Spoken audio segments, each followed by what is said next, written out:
pagkakataon ito, tayo po ay pinalad sapagkat makakausap po natin ang Department of Justice. Kabilang po sila sa inatasan ni Pangulong Ferdinand Marcos Jr. na makipag-coordinate sa Czech authorities para po sa pagpapauwi kay dating Congressman Zaldico. Nasa kabilang linya po natin si Undersecretary Raul Vasquez ng DOJ.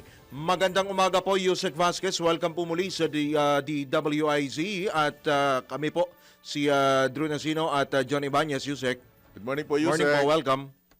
Hi, good morning Drew, good morning John, at good morning sa inyong tagapakinig at manonood. Po, salamat po Yusek sa inyo pong pagpapaunlak sa amin dito sa Impilan. Yusek, kailan po ang biyahe ng DOJ at DFA patungo po ng Czech Republic? It was being discussed kung kailan, anytime this week most likely. I just heard about it. But the thing is, it is a top-level delegation, I understand. So, tama po ba? Kasi marami po ang naghihingi ng impormasyon at update, Yusek Vasquez, sa ating pamahalaan. So, for the meantime, wala po tayong pwedeng ibigay na update sa kalagayan po ng dating mambabatas. Alam mo, John, we have to respect and give due accord to the internal processes of the Czech Republic.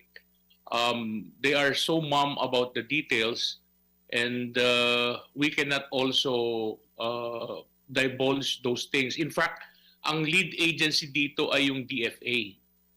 So they are in a much better position to know the details, but given the fact that they have to also follow strictly the request and the priorities of the Czech Republic, we just have to go with the flow, so to speak. Tama ka ba sa delegasyon, Yusek? Hindi. Ikaw ang laging aabalahin namin for update. Taong bahay kami, taong bahay. Yusek, pasensya na, pero talagang nangungulit kasi ang taong bayan. So, regarding dun sa... Uhaw kasi sa impormasyon ng mga kababayan anong tawag doon? natin. May extradition treaty ba tayo sa Czech Republic? Meron ba tayo doon? Wala tayong bilateral Yun lang, extradition problema. treaty. Pero parehas yung Czech Republic at saka Pilipinas na signatory sa tinatawag nating UN Convention Against Corruption. Okay. Itong UN Convention Against Corruption na to mandates the state parties, the signatories therein, to extend all kinds of assistance, cooperation in respect to the fight against corruption. So, kasama dyan ang investigation, prosecution, identification, information sharing, in fact, pati nga property forfeiture, transfer of funds, and arrest and custody, including yung mga remedies na nandyan pati, kasama ang extradition. And also, merong isang konsepto doon na covered, yung extension of mutual legal assistance. This is a broad concept that allows greater coordination in respect to other legal measures, John and Drew. Opo. Gaano naman ho kaya magiging katagal yung proseso kung idadaan po natin diyan po sa tama, no? UNCA. Di ho ba, Yusek? UNCA. Gaano ho kaya katagal? UNCAC. Actually, internal processes kasi nila yan eh. We have to give due respect to them. Mahirap kasi lalo na yan, especially if, just like in our case, meron ding confidentiality rule kasi with respect to these cases eh. Kung dito sa Pilipinas yan, hindi basta-basta na ipapalabas mo yung pending issues, lalo na pag you are not a party to it. But then at the end of the day, we have to follow the strict internal domestic procedures of the Czech Republic. And yung DFA natin is exerting all efforts in order to facilitate yung early transfer. Pero kung tutuusin mo, merong isang napakabilis. Napakabilis talaga. Ito yung kung depende yan kung gugustuhin ni ex-Congressman Zaldico na mabigyan siya ng pagkakataon na maliwanagan lahat-lahat at harapin ang kanyang mga kaso dito sa ating hukuman. Mhm. Ito yung tinatawag na self-deportation. Mhm. Basta voluntarily and intelligently gagawin niya yon, in a matter of 1 or 2 days, he can come back. Mhm. Pero ang normal kasing iniisip natin, yung extradition, deportation, etc., tinitignan natin yung normal na pag-iisip na iyan ay litigious o involuntary. Pag involuntary yan, it all depends on the circumstances, no? Kung gaano kalawak at kalalim ang kooperasyon na i-extend ng Czech Republic doon sa paano yung proseso nila, gaano kabilis, etc. So it could be a week, 2 weeks, 3 weeks, a month, ganun. It all depends on the internal processes, John and Drew. Sec Vasquez, linawin lang natin kasi ang binabanggit po ng iba, alam mo na po, yung mga galit sa ating pamahalaan. Mukhang, ang ilang anggulo mukhang nakuryente ang Pangulo. At ang mukhang ang dating bakit hindi idetalye kung talagang arestado. So ang malinaw, hawak ng Czech authorities si dating congressman ko. At merong importanteng mga bagay na hindi dapat kagad dinedivulge in respect naman sa kanilang gobyerno. May confidentiality clause Tama ba? po ba, Yusek Vasquez? Well, based on reports, no, mismong si Presidente Marcos mismo ang nagbigay ng information na yan. Po. At I'm sure galing sa A1 source, DFA, etc. Hindi naman basta-basta na magsasabi ang ating Pangulo tungkol sa bagay na yan. At ang pinaka-importante kasi ay hindi dapat tayong sumalungat sa patakaran ng bansa kung nasaan siya ngayon. So I think we just have to count our blessings to that extent kasi matagal na rin siyang hinahanap ng ating mga otoridad eh. So it was providential that for one reason or another his luck ended there and he got caught because of the canceled passport. May nagbabanggit din na anggulo, Yusek Vasquez, baka lang po makadagdag sa information nyo, na mukhang may plano at sinadya dahil may anggulong asylum naman. Meron ka po bang information ganito, Yusek Vasquez? Alam mo, yan ay isa sa mga options naman nung depensa nila, no? Kaya nga lang, that may be a little problematic. Perhaps it's not even little.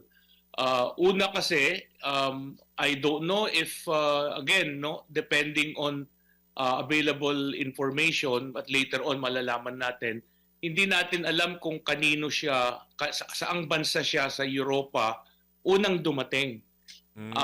Meron kasing mga procedural, jurisdictional at legal requirements kung saan ka pwedeng manghingi ng asylum. Una yon, procedurally. Secondly, on the substantive grounds, medyo tagilid din. Dahil in the first place, ito ay isang case ng prosecution for serious offenses of graft and corruption na covered mismo ng UN Convention. At hindi politika. At mahirap i-justify ngayon yan na political persecution yan. And then third, yung aspeto naman ng pagkahuli niya. Ano ba ang epekto ng pagkahuli niya, saka lang siya manghihingi ng asylum? Mga ganong klase ba? So these are the complications that must be considered in the determination of whether or not that could still be feasible. But of course, it's up to them kung ano man yung options na gagawin nila. It's a free country. He and his lawyers would have their field day also in finding ways by which they could prevent his immediate deportation back to the Philippines. But if he wishes, as I said, mag-self-deportation na lang siya para maliwanagan na lahat-lahat ang mga tao. Kung self-deportation, bukas nandito na siya, Yusek? Yes! Yes! Mabilis yun. Yes, parang alam mo yung self-deportation, alam mo yung door-to-door, Drew, at saka... Ay, i-deliver siya! Deliver! Talaga i-deliver ng authorities from Czech balikbayan papunta box, ha? rito? Yes, ganun yan. Talaga? Ganun yan. Okay. Di ba may mga cases tayo na mga kababayan din natin or ibang tao na nagkaroon ng problema on their documents. Instead na lalabanan nila for whatever reason, walang kakayahan, etc. Babalik na lang Pa-deport na sila. So, ang nawala lang sa kanila, pamasahe. Posibleng wala namang ganun si Oo nga naman. dating congressman ko. Siyempre naman. Sobra-sobra meron yun. Anyway, Yusek, dahil nga sa sinasabi mong may confidentiality, nasa inyo po ang pagkakataon, baka may karagdagan pa po kayong paalala na lang at mensahe doon sa mga inip na makita at malaman ng Payo information. po sa mga kababayan natin na uhaw sa impormasyon. Go ahead, Yusek. Sa mga ating mga kababayan, lahat po tayo naghihintay ng lahat ng detalye.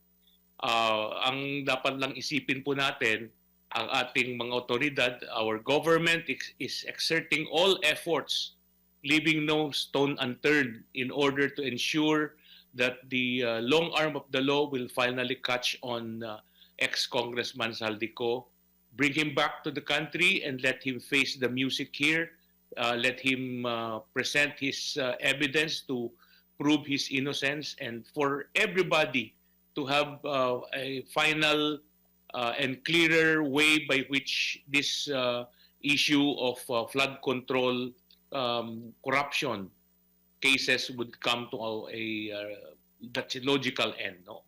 It's about time talaga.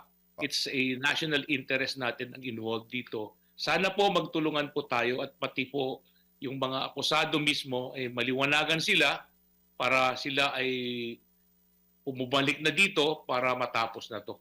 At Yusek, sa ating mga kababayan Opo. naman, maghintay-hintay lang po tayo, pasensyahan na lang po tayo.